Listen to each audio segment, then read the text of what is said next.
क्या कहा? आपके पास पैसे नहीं है जर्मनी आने के? अब आप बगैर पैसों के भी जर्मनी आ सकते हैं। जी बिल्कुल सही सुना आपने।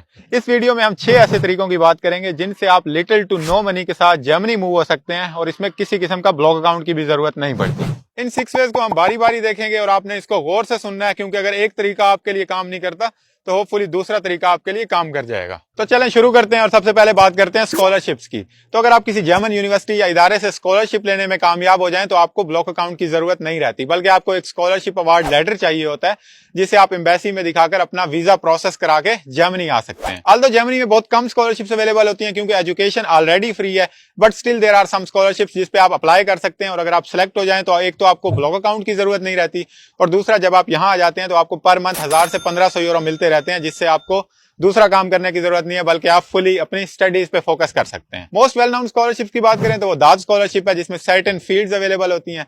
इसके अलावा आप इरास्मस मुंडस और डॉइचलैंड स्टिपेंडियम को भी एक्सप्लोर कर सकते हैं। स्कॉलरशिप्स इन जर्मनी पे मैंने फुल एक डिटेल में वीडियो बनाई हुई है जिसका लिंक आपको डिस्क्रिप्शन से मिल जाएगा। अच्छा, दूसरे तरीके की बात करते हैं और वो है डायरेक्ट वर्क वीजा वाला तरीका।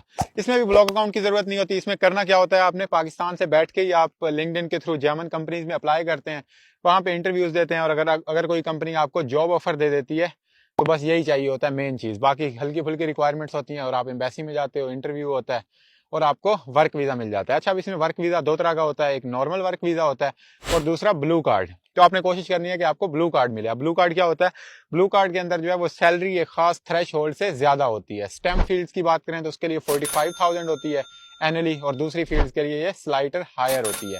तो अगर आपको ब्लू कार्ड मिलता है तो इसमें ये फायदा होता है कि आप अपनी फैमिली को भी साथ ला सकते हैं और साथ में फैमिली मतलब स्पाउस का जो है वो आपको जर्मन लैंग्वेज भी नहीं चाहिए होती, सैलरी भी हायर होती है और आपको यहाँ आने के बाद पीआर भी जल्दी मिल जाती है। तो इस वीडियो पे ऑलरेडी पाकिस्तान से काफी ज्यादा लोग आते हैं and if you are interested तो हम इस पे डिटेल एक अलग से वीडियो बना सकते हैं कि जॉब ऑफर हासिल कैसे करनी है, अप्लाई कहाँ करना है, क्या टिप्स एंड ट्रिक्स हो सकती हैं, या लेस एक्सपीरियंस वाले लोग इसको कैसे अवेल कर सकते हैं। तो let me know in the comments. और अब बात करते हैं थर्ड वे की, जो कि है हाउस बिल्डिंग का रास्ता। तो हाउस बिल्डिंग जो है वो एक वोकेशनल ट्रेनिंग होती है जिसमें शॉर्ट कोर्सेज होते हैं 2 से 3 साल के, जिसमें डिफरेंट हुनर आपको सिखाते हैं। इसमें आप प्रैक्टिकल भी काम कर रहे होते हो और थ्योरी वाला भी पढ़ रहे होते हो। तो 60% तक अराउंड इसमें प्रैक्टिकल होता है और 40% तक थ्योरी होती है और एंड पे आपको एक सर्टिफिकेट भी मिलता है। तो अब इसके लिए आपने करना क्या है, इसके लिए आपने hausbildung.de पे जाना है और वहां पे हाउस बिल्डिंग की पोजीशंस देखनी है, उनकी रिक्वायरमेंट्स पढ़नी है और फिर आपने उन पे अप्लाई करना है। और जब आप उन पे अप्लाई करेंगे तो अगर उनको आपकी प्रोफाइल अच्छी लगी तो आपको वो इंटरव्यू के लिए कॉल कर लेंगे और अगर इंटरव्यू भी आपका पास हुआ या सीरीज ऑफ इंटरव्यूज जो होते हैं वो अगर पास हो गए तो उसके बाद आपको कॉन्ट्रैक्ट दे देंगे। और अगर कॉन्ट्रैक्ट में आपके पैसे वो आपको पर मंथ 934 यूरो से ज्यादा दे रहे हैं तो फिर आपको ब्लॉक अकाउंट की जरूरत नहीं पड़ती और मोस्ट ऑफ द केसेस ये 934 से ज्यादा ही होते हैं। इसमें आपको पैसे भी मिल रहे होते हैं, आप साथ में पढ़ भी रहे होते हैं और हैंड्स ऑन एक्सपीरियंस भी मिल रहा होता है। तो अच्छी चीज ये है कि आपको, और इसमें जॉब तकरीबन 100% होती है जब आप वो 3 साल का कंप्लीट कर लेते हैं ना, तो चूंकि आपने उसी कंपनी के साथ किया होता है, सीखा भी उसी कंपनी के साथ होता है, तो मोस्ट ऑफ द केसेस आप उसी कंपनी के साथ बाद में भी जॉब करना शुरू कर देते हैं और जॉब कर स्टार्ट करने के 2 साल बाद आपको पीआर भी मिल जाती है। तो ये उन लोगों के लिए ज्यादा सूटेबल है जो लोअर क्लासेस के लिए अप्लाई करना चाह रहे हैं, लाइक एफएससी के बाद अप्लाई करना चाह रहे हैं या मैट्रिक के बाद अप्लाई करना चाह रहे हैं। तो इसमें भी ब्लॉक अकाउंट की जरूरत नहीं होती और आप इस तरीके को भी एक्सप्लोर करके यहाँ आ सकते हैं। हाउस बिल्डिंग पे मैंने फुल एक डिटेल में अच्छी खासी वीडियो बनाई हुई है जो कि आपको डिस्क्रिप्शन से लिंक मिल जाएगा और उसमें आपको मजीद रिक्वायरमेंट्स, मजीद एज फैक्टर और सारी चीजें आपको क्लियर हो जाएंगी। अभी तक हमने 3 वेज की बात की है और अगर इनमें से कोई तरीका आपके काम का नहीं है तो स्टिल डोंट वरी, अभी 3 तरीके बाकी हैं एंड आई होप के नेक्स्ट 3 ऑप्शन में से कोई ऑप्शन आपके लिए काम कर जाए और आप बगैर ब्लॉक अकाउंट के जर्मनी आ जाएं। तो नेक्स्ट देखते हैं।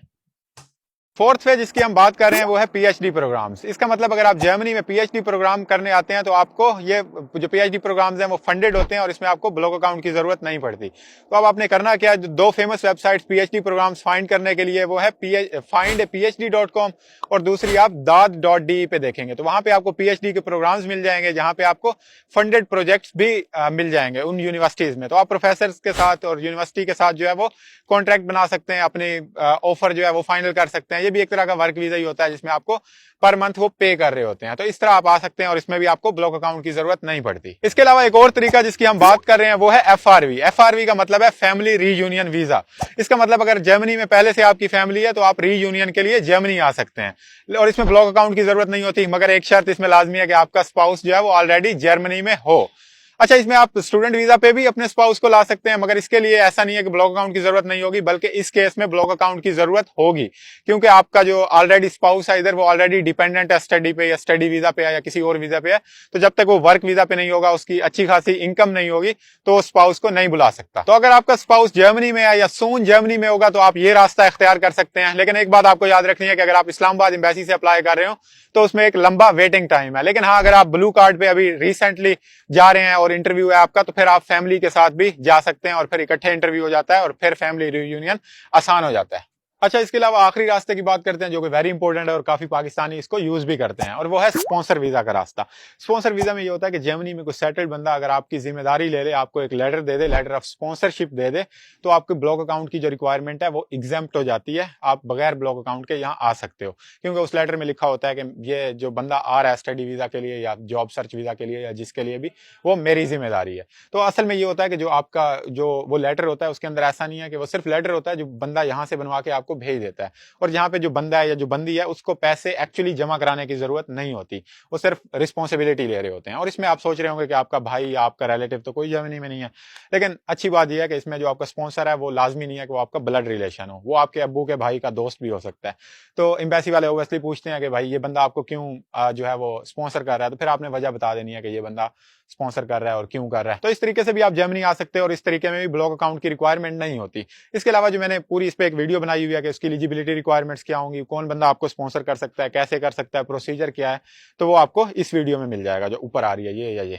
अच्छा, इन सारे तरीकों में आपने एक बात याद रखनी है कि इसमें आपकी ब्लॉक अकाउंट की रिक्वायरमेंट जो है वो एग्जाम्प्ट हो रही है। जो आपकी टिकट के पैसे हैं, जो आपकी अकोमोडेशन है या जो आपके दूसरे अखराजात हैं अटेस्टेशन वगैरह के, वो सारे आपको खुद बेयर करने हैं। लेकिन अगर हम इसको कंपेयर करें स्टडी वीजा के ब्लॉक अकाउंट से जो कि 11,200 यूरो होता है, वो काफी ज्यादा होता है। तो as compare to that this is nothing. अगर आपको इनमें से कोई ऑप्शन मिल जाता है और आप यहाँ पे आ जाते हो तो आपके बहुत कम पैसे लगते हैं। तो ये सारे तरीके थे एंड आई होप इनमें से कोई एक तरीका आपके लिए काम कर जाए और आप बगैर ब्लॉक अकाउंट के भी जर्मनी आ जाएं। लेकिन अगर सपोज कि कोई भी तरीका आपके लिए काम नहीं करता तो स्टिल आपने घबराना नहीं है, बल्कि आपने अपने आप पे काम करना है। You have an opportunity to work on yourself, और आप ब्लॉक अकाउंट जो है वो अर्न कर सकते हैं या इनमें से कोई तरीका लेटर ऑन इख्तियार कर सकते हैं, जिस तरह के जॉब शुरू कर सकते हैं और फिर आप यहाँ पे वर्क वीजा एक्सपीरियंस के बाद यहाँ पे आप आ सकते हैं।